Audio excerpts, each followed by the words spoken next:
4 semanas. Ese es el tiempo exacto para que el cielo reciba al año 2026. Millones de fuegos artificiales se preparan ahora mismo para detonar en ese instante. Pero ¿cuántos pasos intrincados se necesitan para crear esas explosiones brillantes que duran solo unos segundos? El efecto visual es fugaz en el aire. Detrás de cada estallido de luz existe un viaje artesanal completo. Pero esto es solo el comienzo del proceso. Se puede notar el tránsito desde las salas de mezcla química hasta las líneas de formación de estrellas. Todo ocurre en áreas de ensamblaje bajo un control estricto. Más adelante se complica la manipulación. La producción opera en un mundo silencioso. A primera vista, los ingredientes parecen casi sin vida, pero es aquí donde nace la belleza que ilumina la noche. Se ve cómo los componentes inician su transformación física. El material queda listo para la siguiente fase. Una desviación de pocas decenas de grados resulta crítica para la reacción química del color. El azul permanece como uno de los tonos más raros que jamás aparecen en el cielo nocturno. Para lograrlo, los compuestos de cobre deben arder dentro de una ventana de temperatura extremadamente estrecha, ya que cualquier fluctuación virará el color hacia el verde o un blanco deslavado. A primera vista es solo fuego, pero en realidad se requiere una precisión técnica absoluta. Se puede notar la dificultad de avistar un estallido azul verdadero en las exhibiciones. ¿Por qué la producción moderna aún depende pesadamente de la artesanía manual? En plena era de la automatización, las máquinas parecerían más eficientes. Sin embargo, cada estrella individual es mezclada, prensada y secada por artesanos cualificados.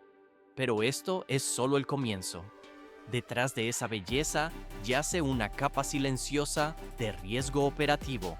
Algunos agentes como el bario o el cobre pueden ser nocivos si se inhalan por periodos largos.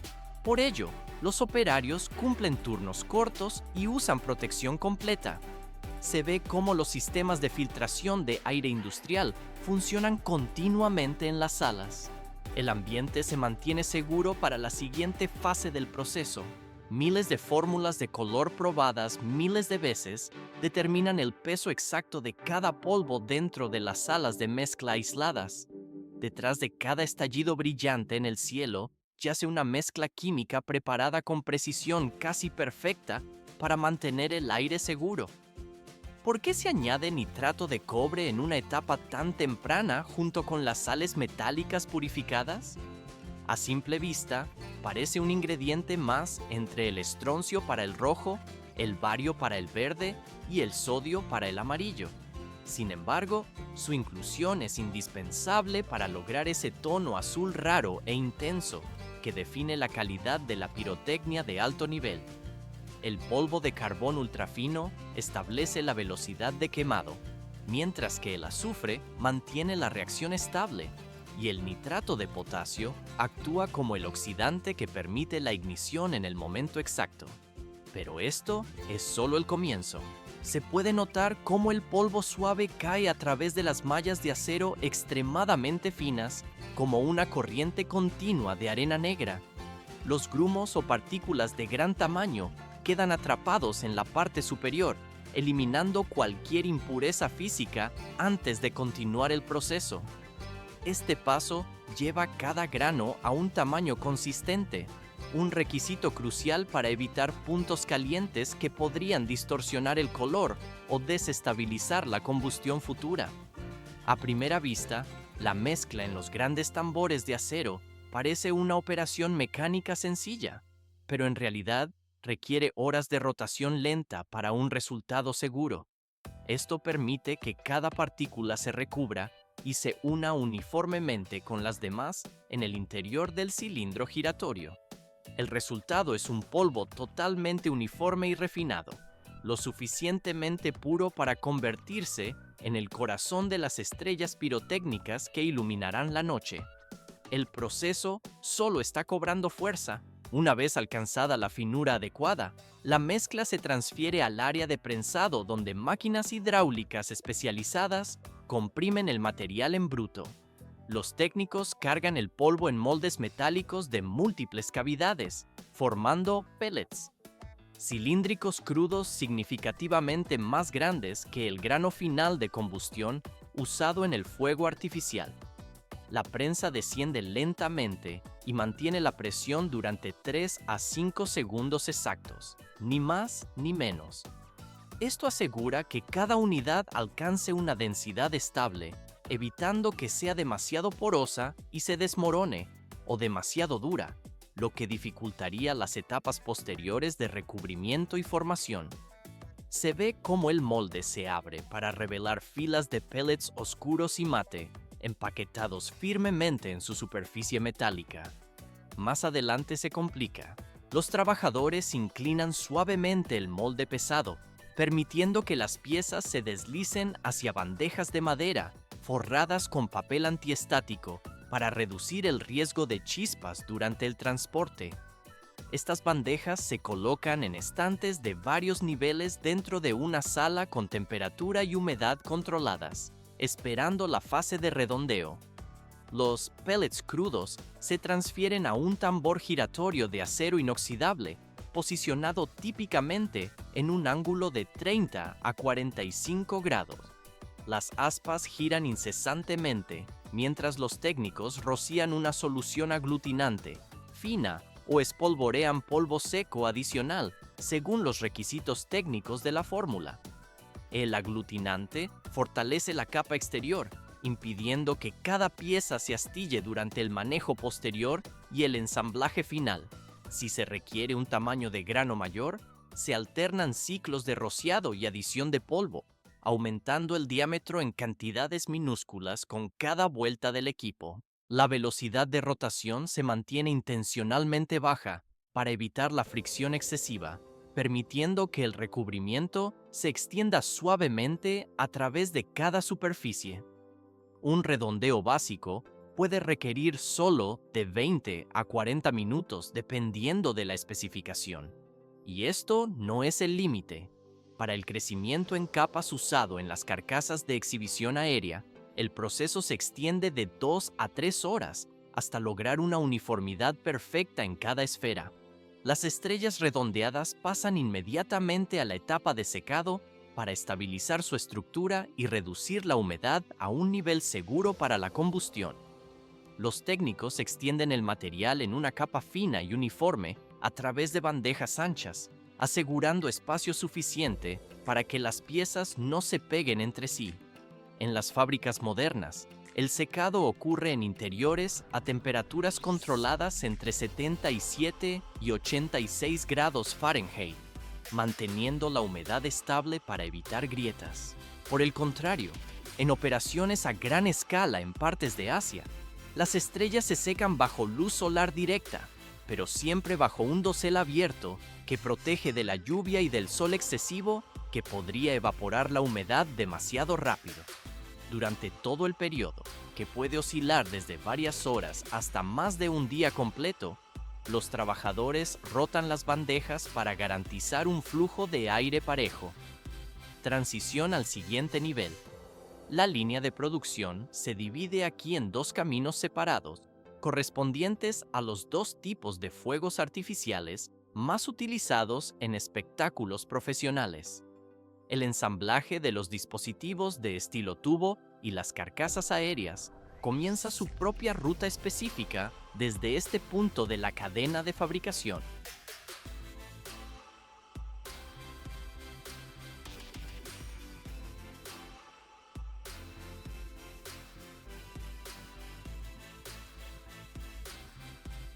Múltiples capas de papel craft enrollado o materiales compuestos forman la estructura de los tubos que definirán el efecto visual final en el cielo.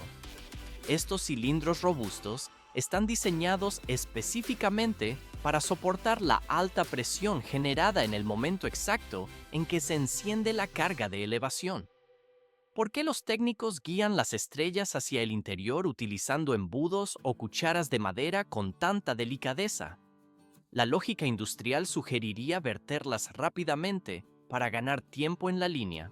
Sin embargo, Cualquier impacto fuerte contra las paredes o entre sí podría dañar la integridad química de las estrellas secas, alterando su funcionamiento. Se puede observar cómo los operarios depositan el material lentamente sin generar fricción excesiva, porque la cantidad de estrellas introducidas en cada tubo obedece a una fórmula estricta basada en el diseño visual deseado. Menos unidades generan un rastro de luz solitario, mientras que un conteo mayor produce un estallido denso y vibrante. Cada lote de producción debe mantener una consistencia absoluta en la cantidad de estrellas en todos los tubos para evitar variaciones visibles durante las secuencias de disparo rápido. Pero esto es solo el comienzo. Los operarios limpian minuciosamente la abertura del tubo e inspeccionan el interior para asegurar que todas las estrellas se asienten correctamente sin inclinarse ni tocar las paredes internas.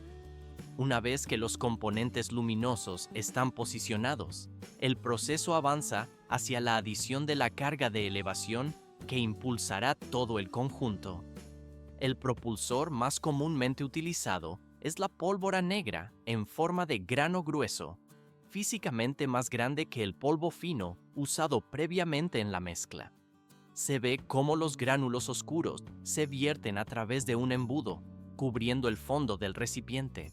La medición de esta carga sigue una especificación fija, ya que incluso unos pocos gramos de más o de menos afectan directamente la altura máxima que las estrellas lograrán alcanzar. Sin embargo, verter la pólvora no es suficiente. Se utiliza una herramienta de apisonado de madera o plástico para compactar la carga sin dañar las estrellas situadas encima. Todo se vuelve más complejo. Los técnicos verifican la altura total dentro del tubo para garantizar que la distancia entre las estrellas y el propulsor coincida con el diseño, asegurando una trayectoria de salida perfecta al despegar. Se puede notar la extrema cautela cuando cada tubo llega a la estación de montaje de mechas, el componente crítico que controla el tiempo de ignición. A primera vista, insertar la mecha parece una tarea mecánica sencilla, pero en realidad es la etapa que dicta con precisión cuándo se activa el fuego artificial. Los operarios cortan la mecha a una longitud estándar antes de proceder con el montaje. Existen dos tipos principales: una de combustión lenta que crea un retraso calculado y una de combustión rápida utilizada para efectos secuenciales o disparos veloces. Por consiguiente, el extremo de la mecha se inserta en la boca del tubo y se fija firmemente con un envoltorio de papel craft o un adhesivo especializado. Finalmente, la abertura se sella con una tapa de papel prensado o una cubierta plástica fina para proteger el interior de la humedad y mantener las estrellas en posición fija. El dispositivo queda así completamente preparado para la siguiente fase de la cadena logística sin contratiempos. Dos hemisferios de papel prensado. Esa es la única barrera física que separa la estructura interna de una carcasa aérea de la destrucción total antes del momento exacto. Con los fuegos artificiales de tipo tubo ya completados, la línea de producción avanza hacia dispositivos pirotécnicos notablemente más complejos. Las carcasas aéreas comienzan su vida como moldes de pulpa comprimida o múltiples capas de papel craft, diseñados específicamente para soportar la inmensa presión inicial de la explosión de despegue. Los técnicos preparan las estrellas totalmente secas y las clasifican cuidadosamente por tamaño antes de iniciar el montaje. ¿Por qué se dedican tantas horas a organizar estas estrellas en anillos concéntricos alrededor de la mecha de tiempo? A simple vista, verter los componentes químicos al azar parecería más rápido y económico. Sin embargo, esta disposición basada en anillos es fundamental para asegurar que, cuando la carcasa estalle en las alturas, las estrellas se expandan hacia afuera, creando un patrón de floración perfectamente redondo y simétrico en el cielo. Cada fábrica posee su propio método secreto para disponer las estrellas según el efecto visual deseado por los diseñadores. Se puede notar cómo los operarios configuran un solo anillo para un estallido simple, o 2 y 3 anillos para generar explosiones mucho más densas y completas. Incluso existen patrones especializados diseñados meticulosamente para crear formas reconocibles como corazones, anillos dobles o crisantemos. Después de completar la colocación, los técnicos inspeccionan el espacio milimétrico entre cada estrella para asegurar que ninguna se toque con otra, previniendo así una quema descentrada o una ignición prematura no deseada. Una vez que todas las estrellas están posicionadas correctamente, se prepara la capa explosiva central. Este componente, conocido como carga de estallido, actúa como el corazón palpitante de la carcasa aérea. Es la fuerza responsable de propulsar las estrellas hacia afuera en todas las direcciones cuando el dispositivo detona en el punto máximo de su trayectoria. A primera vista, la mezcla parece simple polvo negro, pero en realidad combina pólvora con cáscaras de arroz que han sido previamente empapadas en polvo explosivo. Las cáscaras de arroz cumplen una función física vital al crear porosidad y ayudar a distribuir la fuerza explosiva de manera uniforme durante el estallido. Los técnicos vierten esta carga en la cavidad existente entre las dos capas de estrellas, llenando todo el espacio central sin compactarlo demasiado. El control de la densidad en esta capa es absolutamente crítico para el éxito del espectáculo. Si la carga queda demasiado suelta, la carcasa estallará débilmente y el efecto visual será escaso. Si está demasiado compacta, la presión interna aumentará excesivamente y la carcasa podría romperse de forma desigual. Tras el llenado, la carga de estallido se nivela con cuidado para que, al unir los dos hemisferios, cada estrella reciba la fuerza explosiva con la misma intensidad. Inmediatamente después de alinear las mitades, los técnicos aplican un anillo de adhesivo robusto alrededor de la base de la mecha de tiempo. Se ve cómo envuelven la zona firmemente con cuerda de papel craft para sellar el punto de entrada de la mecha, creando una unión hermética sólida que evita cualquier fuga de gas durante la detonación. Posteriormente, refuerzan toda la costura utilizando pegamento de papel o una pasta a base de almidón. Pero esto es solo el comienzo del proceso de fortalecimiento. Múltiples capas de papel craft se envuelven alrededor de la esfera para incrementar su resistencia estructural de forma exponencial. El número exacto de capas depende directamente del tamaño de la carcasa. Una de 3 pulgadas requiere solo unas pocas vueltas, mientras que las de 6 a 8 pulgadas demandan muchas más para soportar presiones internas superiores. Conforme se aplican las capas, la superficie de la carcasa se presiona suavemente para preservar su forma esférica perfecta, evitando cualquier deformación que pudiera desestabilizar su trayectoria de vuelo. Cada hoja de papel se alisa con firmeza para asegurar que no queden bolsas de aire atrapadas bajo la superficie. Y esto no es el límite de las precauciones de seguridad. Independientemente del tipo de fuego artificial, ninguno puede encenderse a menos que pase primero una inspección completa antes de abandonar la fábrica. En el área de inspección, los técnicos realizan las mediciones más esenciales, verificando el peso de cada carcasa y el grosor de las capas de papel.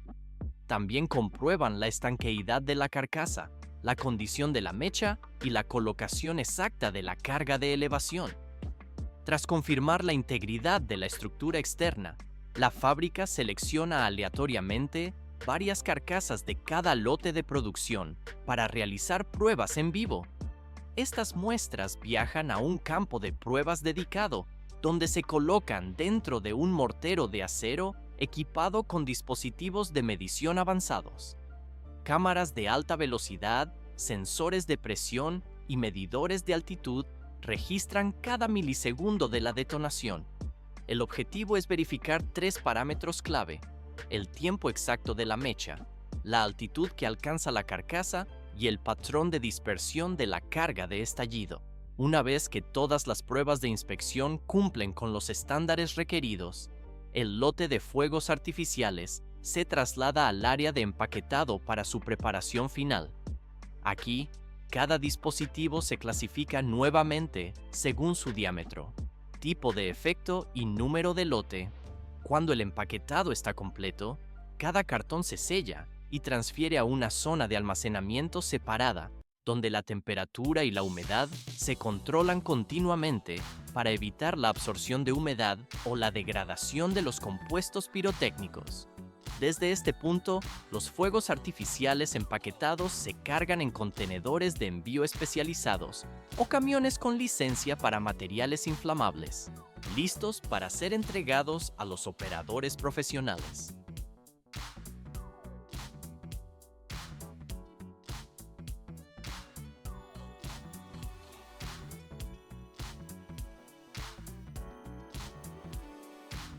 Miles de diminutos granos de pólvora negra viajan hacia los puertos y operadores profesionales para su destino final. Desde estas partículas hasta los estallidos brillantes que pintan el cielo nocturno, la creación de un fuego artificial es un viaje moldeado por la precisión y la paciencia. Generaciones de artesanía respaldan cada decisión técnica en el taller. ¿Por qué cada carcasa individual requiere tantas horas de preparación silenciosa? A simple vista, el dispositivo parece sencillo, pero en realidad contiene horas de mezclado, prensado, conformación, sellado y pruebas. Incontables pasos deben ser perfectos mucho antes de que se encienda una sola chispa. Se puede notar cómo la ingeniería se lleva a sus límites físicos en cada detonación controlada. Y esto no es el límite. Lo que vemos no es solo una explosión de color, sino la obra de artesanos que saben convertir materias primas en arte. El proceso finaliza suavemente, listo para iluminar la oscuridad,